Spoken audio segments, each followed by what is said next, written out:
Welcome to this podcast from the Medical Journal of Australia. My name is Sam Hunt, the MJA's News and Online Editor.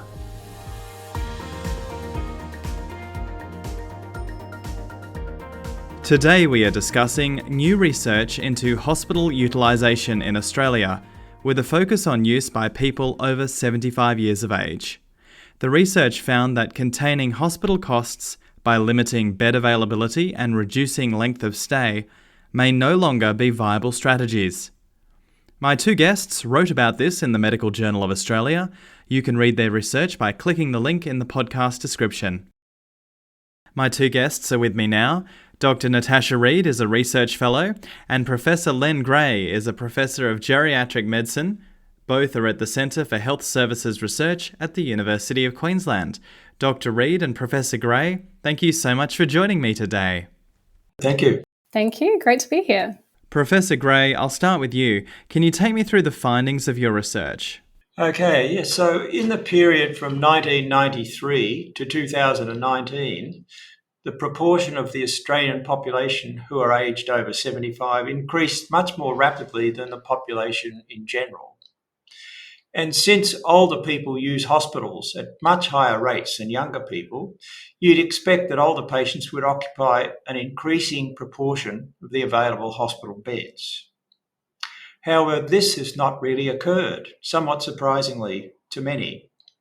This seems to have been made possible by significant reductions in the length of stay in hospital among older people.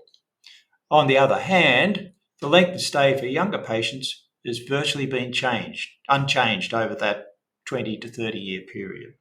Our interest in doing this research is whether into the future, particularly with the baby boom generation now entering the 75 plus age group, that this trend in reduction in length of stay can continue as a strategy to contain the demand for hospital beds and thus, in many people's minds, hospital costs. We believe that this is probably unlikely to be a sustainable strategy into the deep future.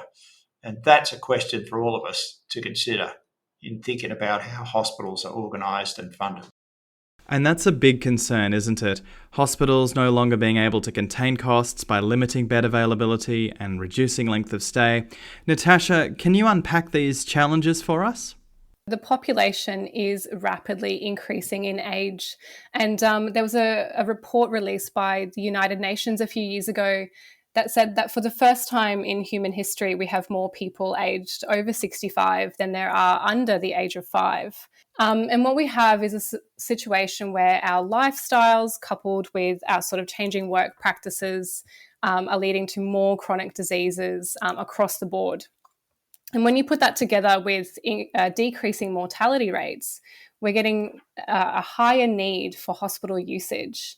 And ultimately, it can't continue, and hospitals will continue to be overwhelmed more so than they already are unless we deliver more innovative and different solutions.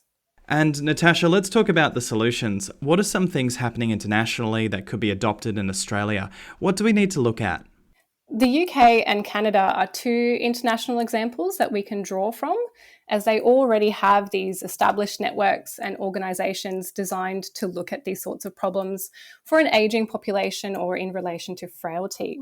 In the UK, for example, many hospitals have implemented specialised services for older people or those living with frailty, where they assess their health status when they come into an emergency department, for example, and deliver or establish a multidisciplinary plan that enables the older adult to meet their goals of care more effectively. So that means including things like a frailty front door service or having whole units dedicated to the medical care of older people. In Canada, they've taken a slightly different approach, a more population-based health approach, where they focus on maintaining the health of people as they age to reduce the need for hospital services in the future. And Natasha, these challenges, the ageing population, more people with chronic conditions, what's the importance of health promotion here, along with other strategies? So we need to think about health as a system. So it's not primary, secondary, or tertiary care working in silos. And it's really that integrated approach. So health promotion is necessary for people in sort of, or at any age, but mostly from middle age as they approach that a later stage of life. But it's also important for reablement. So if someone leaves hospital, we need to have services and supports in place to help them improve their health status or maintain their health status post a hospital stay. Some other important things for hospital administrators, I think we need to start thinking about aging or chronic disease or frailty as core business for everyone in the healthcare sector. So there needs to be an underlying level of knowledge and understanding about those topics. And on that note, we should be facilitating and enabling our staff to be educated on these types of questions. And Len, I'll go to you. As a professor of geriatric medicine, from your clinical experience, what are you seeing on the ground? Just starting from the point of view of containing the number of beds and building systems to ensure that folks that where hospital could be avoided are kept out of hospital. What happens in the hospitals, of course, is that the complexity of the cases that ultimately arrive in hospital intensifies significantly. So we're seeing a much frailer population being in hospital. And of course, as soon as their recovery starts to emerge, they're out. So that the population of people that you see in a hospital become very complex. It makes the workload intensive for all the staff. So even though we've contained the number of beds, the work in the hospital intensifies, and that's a huge challenge. And of course, the system has not adapted perfectly to the change in this population in hospitals, because you're seeing a much larger proportion of older people with complex needs, not just one disease. Maybe the disease that brought them in is being attended to, but there's lots of other comorbidities and functional and psychosocial consequences of their illnesses that have to be attended to in order to deliver the care effectively, and I might say efficiently. If you don't organise the care around the panoply of needs that these people have, it ends up being inefficient, and therefore waste occurs in the hospital. So we do have to re-engineer the way we deliver hospital care so that it's not only effective, but it's also efficient for older people. Big, important issue for hospitals, I believe. Natasha, this comes back to your point about core business. From what you're seeing from studying the health system and the different systems in place in Australia, how far are we in terms of progressing this work as core business? Is there still a long way to go? Are some states ahead of others? That's a great question. I think we have further to go than some of the other countries that I've spoken about, but there's definitely a rising tide. People are starting to realise that we do need to take care of people's underlying health status, and like Len said, not just the primary reason they came into hospital.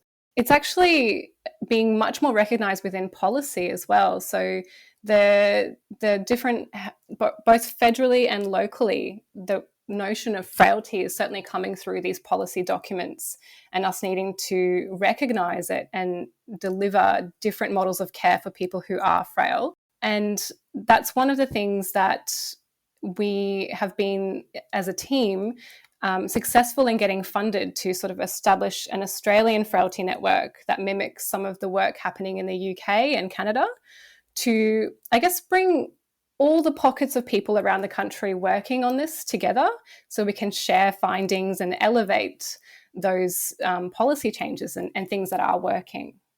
And Len, I want to talk to you about hospital funding. We've got the National Health Reform Agreement, of course, which seems to be much more focused on that primary and tertiary care rather than primary care. Where do you see the challenges here in terms of government funding? Because you're talking about a reframing of how we view the system. You're probably alluding to the structural arrangements we have in Australia, where state governments have primary responsibility for hospital care, at least in the public sector, and the federal government has responsibilities for primary care and community care. And obviously, in thinking about what Tash has said about how we address this demand problem, the three things that come to my mind are doing things that will reduce demand for hospitalisation. that may be primary and secondary prevention strategies, focusing the care on thinking about designing a system for people with chronic problems who are frail, that's older people with multiple problems, and thinking about how to integrate the care. So the structural arrangements we have at the moment don't lend themselves particularly to funding an integrated model of care because of this division of responsibilities between governments. So I don't think that's going to change in the near future. We've seen attempts to do that in the past that have failed. So we're going to have to live with this divided responsibility. So then what can be done in a systems or a structural sense to overcome the barriers? And we think here about things like record sharing, digital health solutions that enable the care to be virtually integrated rather than separated. So those kind of things, supporting models that bring primary care and community care staff together with hospital staff using digital strategies might be, a really important thing to think about in terms of bringing some integration where you've got these structural barriers around the funding. So a lot of my work, I think Tasha's thinking about this as well, and her work about how to overcome the structural barriers to get a much more integrated approach to care. And Dr. Reid, is there anything you'd like to add? Following on from what Len has just been talking about in terms of those structural changes, what we have noticed or what has been published in other literature is that you can design a great program or a great model of care, but if it's not supported by the right infrastructure or the right resourcing in terms of personnel, it won't actually lead to better health outcomes for people. And that's ultimately what we're after.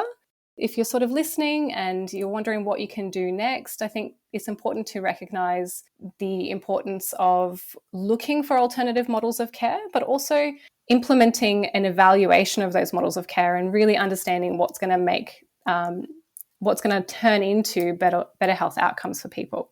Dr. Natasha Reid and Professor Len Gray, thank you so much for joining me today. No problem, thanks. Thank you very much. Dr. Natasha Reid is a research fellow, and Professor Len Gray is a Professor of Geriatric Medicine. Both are at the Centre for Health Services Research at the University of Queensland. You can read their research by clicking the link in the podcast description. You can also find more podcasts from the Medical Journal of Australia on our website at mja.com.au or wherever you get your podcasts. Thank you so much for joining me.